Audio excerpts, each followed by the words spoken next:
as we know, The Chosen has been putting out bonus videos over on the app or on the website. So I wanted to check out that one as well, because there's some things I had that I wanted to talk about here in terms of the temple, and kind of talk about the temple layout and all that kind of stuff that is here in The Chosen that may be different than real life, that may be different from what scholars think. You know, there's a lot of different things here that are really, really interesting. So let's jump into this and we'll talk about this one right here as well. Thank you so much for joining us here on the app. Here's an exclusive look you won't find anywhere else. So have you ever wondered what it was like to walk around the temple in the first century? So what you're about to see is James Cunningham is going to give us a tour of this temple set and explain what it would have been. This is by far my favorite bonus video so far, so let's definitely dive into this one. Like in the first century. Check it out. So this is a beautiful set. It's a replica of part of the temple. We're gonna start. There's definitely like little small bits and pieces of the temple and the city of Jerusalem here in Utah. Of course, it's supposed to be a movie set. It's supposed to be used, you know, in these very specific angles in this very specific way. And so I understand that, but it's definitely not like a whole recreation, right? It's very different than the actual temple area. It's very different than the actual city of Jerusalem. But it looks great on camera in specific moments. And so that's why The Chosen is using this set, which is amazing they get to use it in the first place.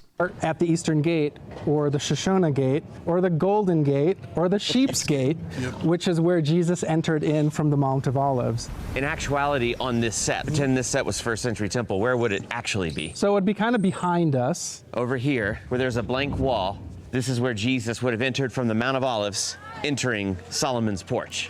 Yep. In some of these diagrams, they actually get things backwards, I believe. So we're gonna correct those when we see them. But the blue screens are here in order for us to be shown, hey, here's where Jesus is supposed to be coming in from. Basically, to the other side where there's nothing there for the set, they've put up these giant blue screens in order to basically have these doorways available in order for people to come into the temple area. Now, we don't exactly know how the temple was organized. We don't know how the temple was made. There's some things, for example, these stairs right here that could or could not have been there. We don't 100% know because the temple was destroyed, as we'll talk about in this video, and as I'll show you in just a second as well. So by a little movie magic, we actually have the gate. Right. So this is supposed to be the Eastern Gate, the Sheep's Gate, in which, you know, Jesus comes through on the donkey, and the gate which Jesus is supposed to come through during his second coming. Just going to give the illusion it's right here, when in reality, it is not. The significance about that gate is called the Sheep Gate. This is where the sheep were brought in for sacrifice. And so Jesus came in on the donkey, was our sacrifice. And they also say that that is where Jesus will return onto the Eastern Gate. Really? Yes, and so there would have been a bridge that went across the Kidron Valley.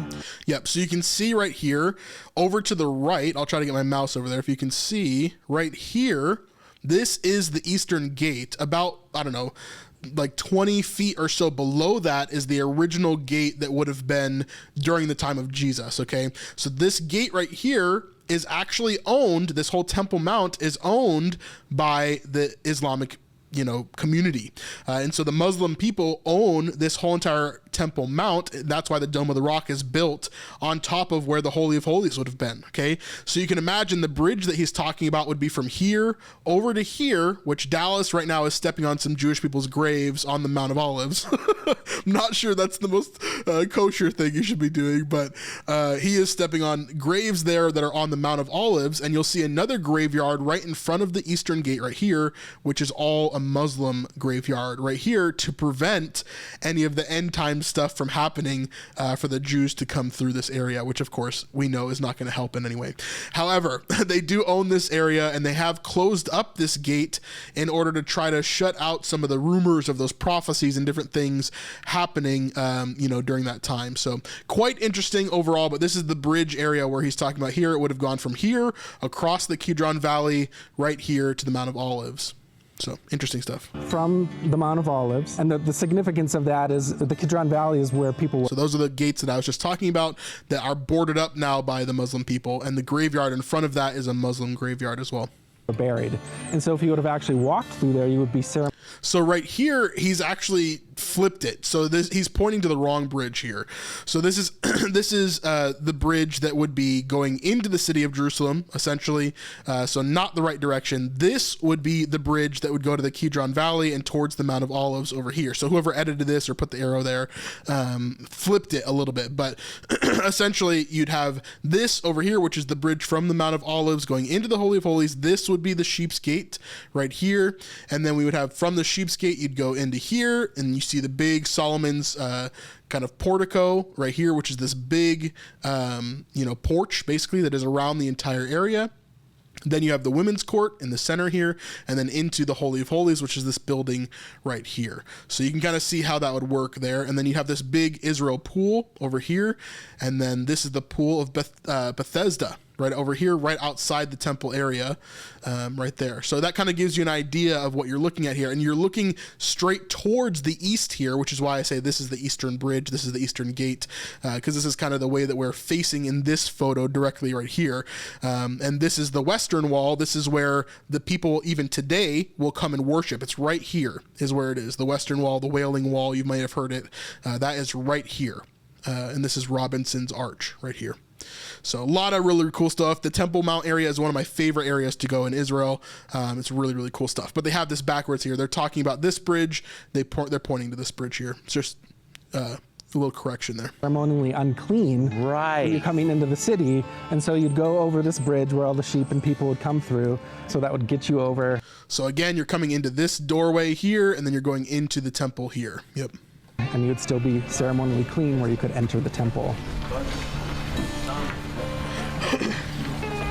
And so off to our right over here, is called Solomon's Porch, or the Colonnade, or the Stoa. This is just a portion of it. The Stoa actually went all the way around the whole temple court. Yep. which is why we have blue screens, Right. to make it go. So here's a shot from, I believe this is season 4.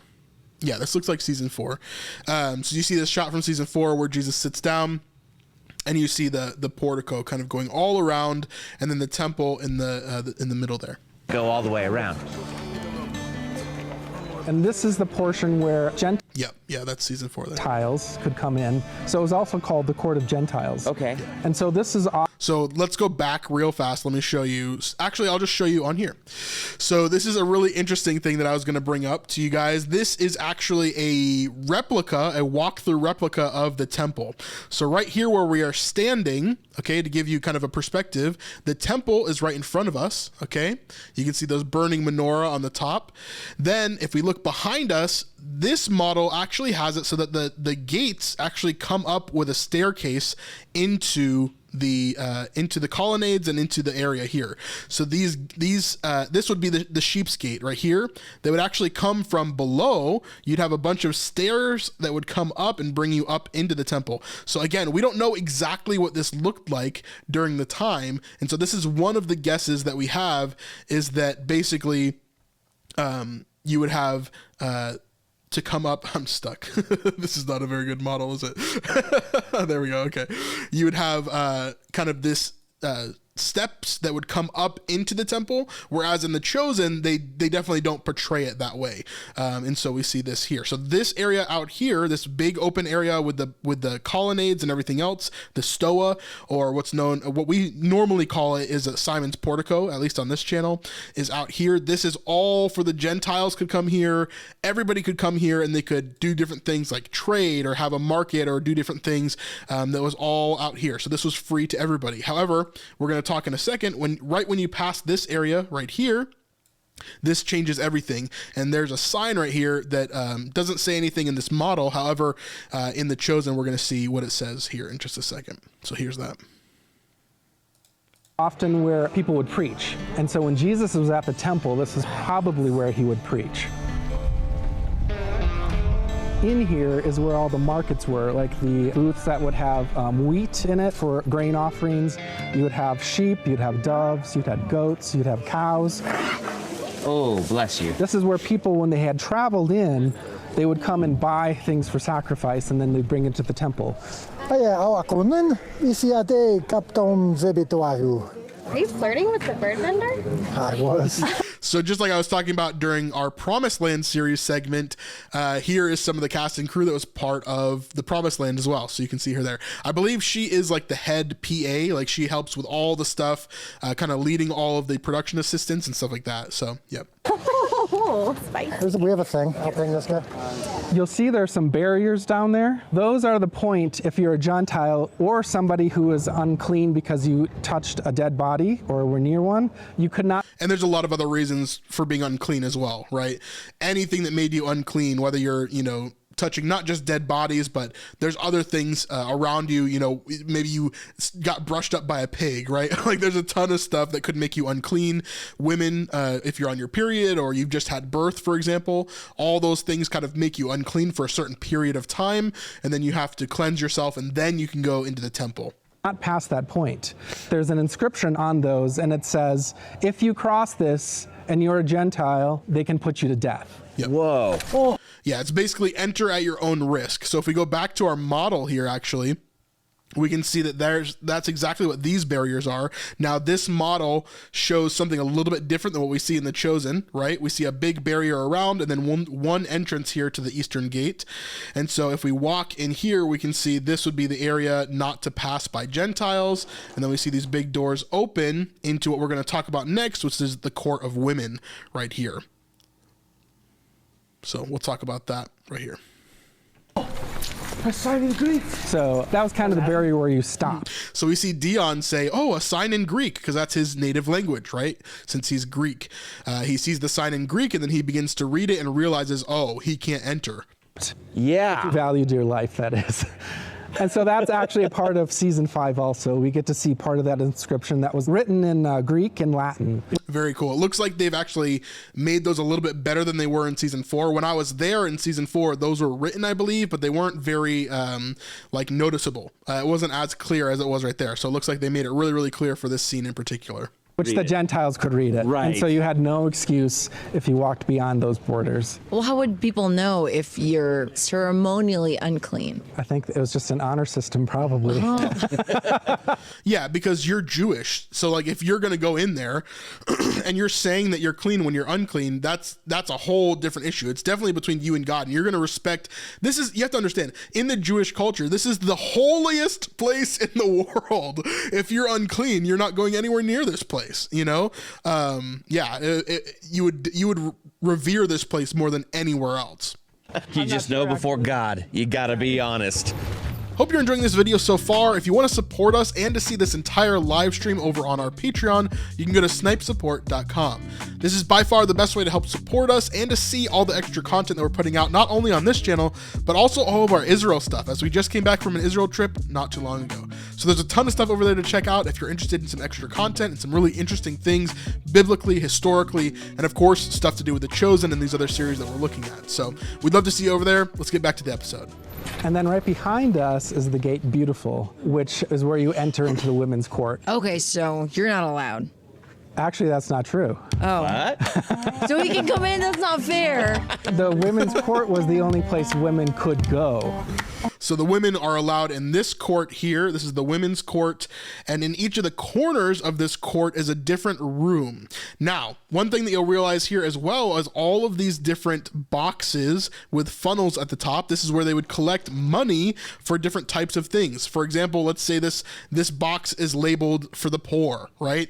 And you put your money in there for the poor. Or this box is labeled for oil for the temple, right? That could be for oil for the temple. There's a lot of different things throughout here that these could be, right? So it's really, really cool to see. You also see these giant menorah up here, which are the 4 pillars that we see in a lot of these scenes that we've just been going into for The Chosen Season 5 here. So this is the core. And you see the scale in this model is much different than what we're seeing here on The Chosen. Even though this set is massive, it's a way different scale, at least in this model, and I believe probably in real life as well. I think this is a very big set, but it's not as big as the original temple. Court of women. Like these balconies up here, they were bigger and they went all the way around the court of women. So that's where the women would be to watch whatever ceremony or whatever was going on here in the court. When the women So real quick, I'll mention, as we're watching the behind the scenes, we're seeing this choir here, which is the choir that's saying, "Who is like the Lord our God," right? That little James is actually the one that is watching them and remembering his old days before he was trying out for the choir and all that kind of stuff. are up there, like on the roofs. Is there like a railing, or were they just like, oh? I would assume there was something balcony-ish up there. Yep. So the women would come here and they would stand on these balconies. If you can look up there. So up there, that's where the balconies would be, and that's where the women would stay. And then we see all the balconies on either side, and it kind of goes around the whole thing as, again, we have this portico-style kind of area all around before you get to the main temple, which is through those doors over there. On here in the courts. When the women are up there, like on the roofs, is there like a railing, or were they just like, oh? I would assume there was something balcony-ish up there that was safe. So down here, there's 4 rooms in each corner, and that corner is the Chamber of Oils. Oh, beautiful. Come. Look. So this is our version of the Chamber of Oils. You know, we have oil jars, wine in the amphora, more oil up above. And they also believe that they ground the wheat in here for a wheat offering. So this is where they would grind the wheat. And then Yep. So this model, I believe, has different things. So let's go over to where they said the Chamber of Oil was. This model, I think, is just slightly different. And it's also super annoying for me to move around because it's like an iPad app. So these different corners have different things. So I believe down here is actually where they house the instruments in this model. So down there is where they would house instruments. Then over here to the left is the corner over here, which again is the Chamber of Oil right here. And so it's same as the Chosen for this one. And so we see that here as there's oil everywhere and big jars everywhere. So that makes a bunch of sense. And then he's going to go to some of the other ones here. He's going to talk about some of the other ones here. they would store it. Wow. I'm trying to decide where I would work if I worked here. She couldn't work anywhere because she's a woman. The priests and the Levites would take care of all this stuff. Yeah, the woman definitely would not be touching like the holy oils and things like that, especially during the time of Jesus. So unfortunately, Jelaine, you wouldn't really be working anywhere. I was a priest. And so I don't know if anybody remembers, but after Jesse was healed in season 2, Jesse, stop pacing. Oh, the name of the iPad app is Immersive Herod's Temple, I think is what it's called. With all due respect, Rabbi, I've been still for 38 years. Tell us exactly what he said. and this was the room that they were in. So is this just like kind of generic oil and then the priest would bless it according to what they need it for? No, I think this was the oil that was made specifically for the temple, like what Zebedee does. So if Zebedee's oil... Yep. So this is interesting. So in season 5, it's looking like, especially because they have the oil room kind of kitted out and shown here in this behind the scenes, we're probably looking towards that oil being destroyed as we've seen previously. I bet if we looked back and looked at the big explosion picture that we saw before, that is the exact room that actually caught on fire, which is why they need Zebedee's oil for season 5 and for Passover specifically, which would make a lot of sense. Business really takes off, he would deliver it Here. Yes. I've pressed a batch of olive oil. Will you give me your honest opinions? Subscribe to Zebedee's oil. Or watch season 5. Yeah. In this corner was the chamber of the Nazarite, which is where somebody would make a Nazarite vow. They would get their hair cut off, and then they would burn it, and then there was a big pot where they cooked stew, and then they would partake of that, and then they would start their Nazarite vow. Yep. So a Nazarite vow is a very important thing that happened to specific people, obviously throughout history. One of the most common people that we think about is Samson, and so he would have a vow to basically never cut his hair after that point.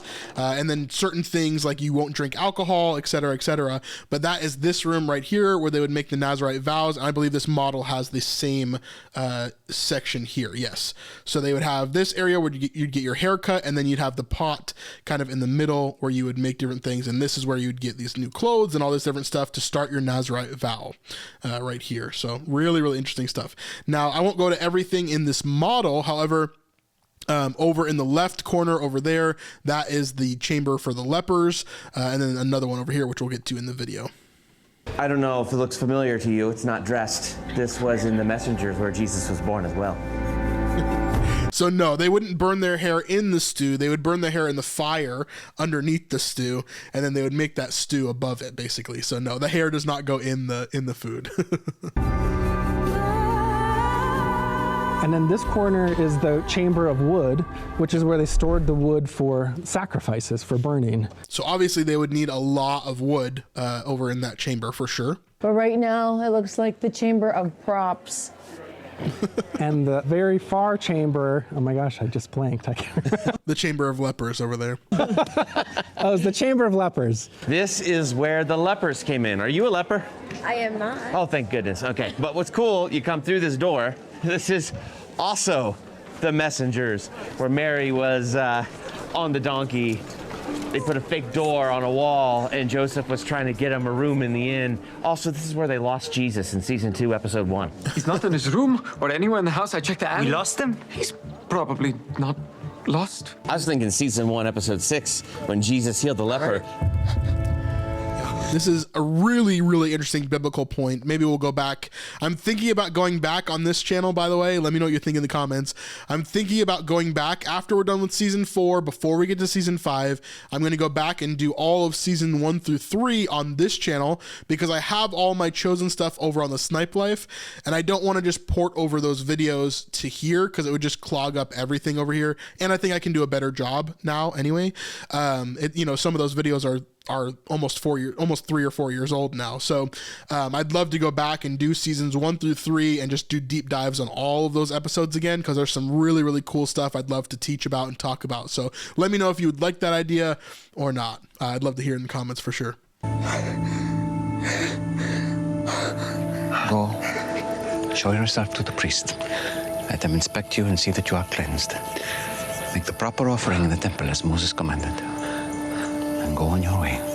That scene in particular, by the way, I'll just give you a sneak peek of what I want to talk about there. That scene in particular is really, really interesting because of the way that Jesus talks about the leper. And the fact that there has never in history, since the law of Moses has been put in place, there was never a leper who had been healed who went to the temple and was cleansed in the way of the law of Moses.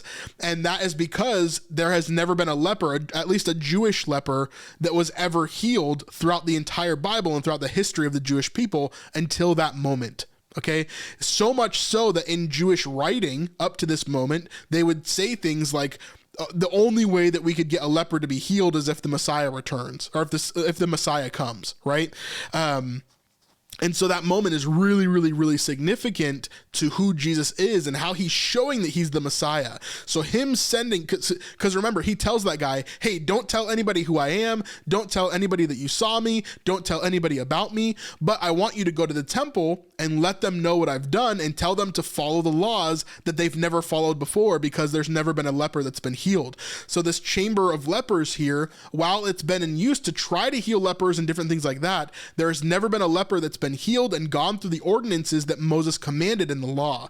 So really, really, really interesting stuff there in terms of how Jesus was able to basically announce that he's here, announce that the Messiah has come without him actually saying it himself. And of course that guy goes and he tells a bunch of people, right? At least I think so in the Gospels. So anyway, really, really cool stuff there. Really, really amazing stuff. Yeah, awesome. So that would have meant he was healed. So he probably would have come through there to be inspected. So in the center here, we have the bases of what would have been giant menorahs that were lit, especially for night ceremonies. They would climb tall ladders and put oil up into there, and then these big menorahs would be lit, and they would illuminate the whole square. Also, in our story is the Sanhedrin, or the Great Sanhedrin. So there was 3 Sanhedrins. There was the Great Sanhedrin right behind those gates, off kind of to the right. And then right outside of the Gate Beautiful was kind of like a second Sanhedrin. So I'll show you in the model where the Sanhedrin is. So if we go in the model and we go through these gates up here, which takes forever. Let me see if I have a shortcut here. Let's see. Yeah, we'll jump here. Sometimes this thing just takes forever to move at all. So, hello? Now I can't do anything. Okay. I can't go anywhere. Let's see if it lets me know. Okay, there we go. Okay, so here's the temple. Okay, you can see the temple, how big it is. It's amazing. Here's where the sacrifices would take place, which they'll talk about in a second here. But if we go over here in the Chosen, I believe they have it on the opposite corner? Question mark. I'll ask. I'll not ask, but I'll look in the video again in a second here. But we can see in this corner through the door and to the left is where the Great Sanhedrin was. So in this model anyway, which of course we don't know if it's 100% accurate or not, we see that through this door to the left is where the Great Sanhedrin was. This is where the group of 72 judges would sit. This is where Nicodemus would have been, where Shmuel would have been, where Yusuf would have been. All those people would have been here. Caiaphas, right, as part of the Great Sanhedrin, making all of the decisions for what's kind of going on for the Jewish people. So this is the Great Sanhedrin room, at least in this model here that you can see. And that's to the left of all the sacrifices and stuff taking place out there. So we'll go back to the video. And then the lower Sanhedrin was right outside of the eastern gate. And then as we look down the corridor here, you see there's 2 big gates, and those were called the Nicanor gates. Well, let's head over to the gate. All right. Yeah. Yes. You said that we don't really shoot past this because it's not built. Correct. So this is just a wall and then parking lot. Well, there's probably like 4 different thoughts of what the temple looked like, because remember, the whole temple was destroyed. This temple was built by Herod the Great, and the only part that was left from Solomon's temple was the eastern wall, they believe. And so there's different theories of what each part looked like exactly. In this section, there was a big hall that was called the Hall of Priests, where only the priests could go past this point. And so right beyond these doors would have been sacrifices, and then when you went past that is where you would go into the Holy of Holies, and only the priests could go into the Holy of Holies, which... So I'll show you that real fast as this section kind of goes. So we see here, we go out of the Great Sanhedrin area. You see this big altar here, which is where, of course, they would have sacrificed and done everything. The hall that he's talking about is this hall right here. So once you get to this point, not only can the Gentiles not come in here, but nobody that is not a Levite can pass this area right here. So this area is for the Levites only. As you can see, there's Levites up there in the front of the temple. And so you would go here, you would see the temple in front of you, and of course only the Levites can go this way. And they would go into here, and then you would go into the temple here, into the Holy of Holies. And so this is the main building. Of course, all of this is made out of pure gold and craziness, right? You have this open up, and then in front of you, you see the veil. This is the veil that was torn when Jesus died. You see a bunch of other things. For example, a menorah over there, a big golden menorah, which I believe we have examples of today from the wreckage of all of that stuff. And then if we keep on going forward, you see incense and some showbread over here. Which of course is part of the sacrifice and all the things that they're doing here in the temple to honor God. And then of course going here, if I were to walk in there, I would die, right? That's how it worked. And the high priest, like Caiaphas, for example, was only allowed to go into this door 1 time a year, essentially. And so this is the high priest in here 1 time a year. He would go in here and he would do different things in the Holy of Holies. This is the holiest place on earth. There's supposed to be a rock right here. Basically, this rock that's on the ground here is supposedly the top of Mount Moriah, where Abraham was going to sacrifice Isaac. And so that is what is underneath the Dome of the Rock as well. Now, you obviously don't see the Ark of the Covenant. It's not here because during the time of Jesus, basically the ark was lost, and we don't have it right anymore today, and even before then. So We don't have it here. It's not here in this area. However, it would have been at one time in the Holy of Holies here in the temple, in the area there. You kind of see popping up over the big tall building that when you look at the temple is what that is. And so when it said that Jesus tore the veil was inside the Holy of Holies. And so that meant that we all could now go to Jesus, not just the priest. When he died, we were able to enter into the Holy of Holies as just a person because Jesus paid the price and we could now enter before God. And I will love you till the end. Thank you for joining us here on the app. And there's Very, very cool stuff. I love these bonus videos. That was one of my favorite bonus videos we've seen so far. And I love that model. If you do want to check out that model, it's the Immersive Herod's Temple app, I guess. There's a whole company behind it that does a bunch of virtual reality stuff where they kind of, sell different apps and stuff for schools or educational programs and stuff. But that app is actually free that you can check out if you want to get on your phone or your iPad or whatever else. Very, very cool stuff for sure. I hope you liked that video, and YouTube thinks that you'll like this video next. So go ahead and click on that and check out some more stuff on our channel. It really helps us out if you watch more than one video at a time, and that would really mean the world to me. Thank you so much, and we'll see you on the next one. Peace.